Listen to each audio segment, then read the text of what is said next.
right. And I go, what kind of leg? This one. Okay.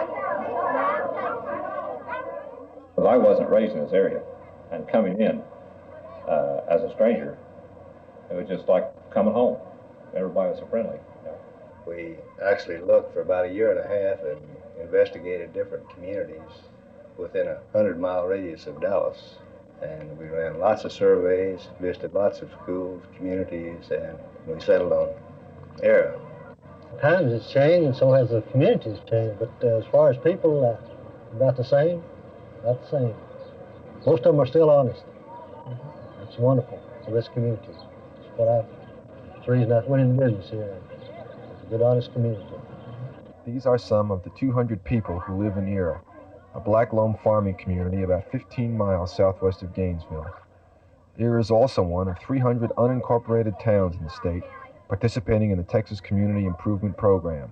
We passed through KERA several times in our search for a place to live, and we noticed the signs, the Community Development Program, and we wondered at the time, what this was, and we later found out that it's a community effort involving everyone.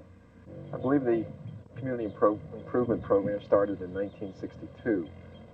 Right. Did you happen to attend the first meeting? Yes, I did. We went to Valley View. Valley View had an active community club at the time, and they invited us to come over there, and we organized our club over there. And we elected our officers that night. Since that night in Valley View, located a few miles south along Farm Road 922, KERA has compiled an astounding record in the district and statewide competition as an integral part of the Community Improvement Program. The awards are based on the community's progress, and KERA, after winning several district titles and being second in the state in 1966 and fourth in 71, was selected as #1 this year. The program is about 18 years old here in Texas. It started as the private utility companies of Texas putting up the money to finance the awards, checks, and silver trays, and to help conduct it. And the Extension Service, Texas A&M University, doing the educational phase of it, and it's jointly sponsored by the two. Here in Cook County, we have had 9 organized communities this year, and the KERA community have been participating for about 10 years in this particular program. Texas's county agents, however, deal with several different kinds of communities. Many of them are dirt poor, many black or Mexican American. Many are forgotten in isolated rural backlands or conveniently hidden away in urban corners. KERA is nothing like this. Its residents are white, they are comfortable, maybe even prosperous, with wheat and oak fields bulging from a rich harvest and dairy farms surrounding tidy ranch houses. Why, then, are they #1 in a program that emphasizes community development? For one thing, judging isn't based on what you start with, it's how much progress you make from year to year.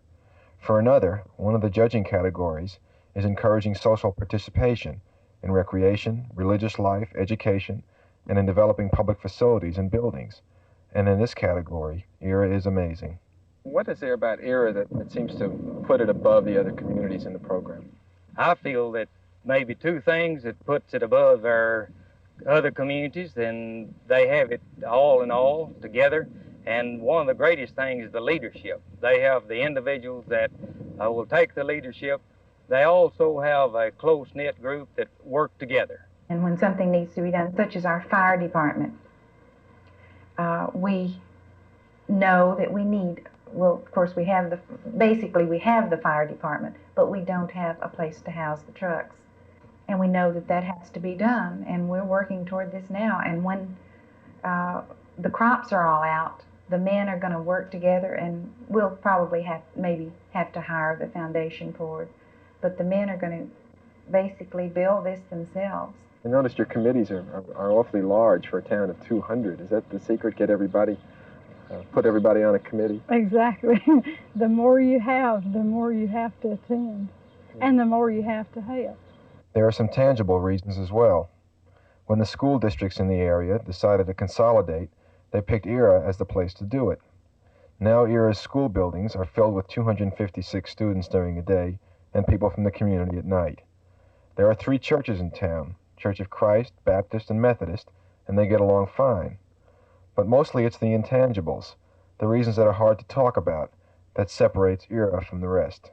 Well, I really think that what won us the first award in Texas is the fact that everyone in this town worked together.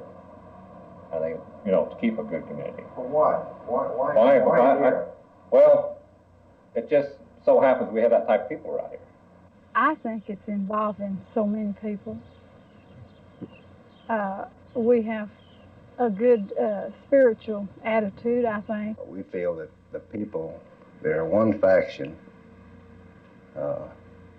working together for a common goal.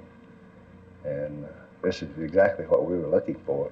So why was ERA #1 in the state this year?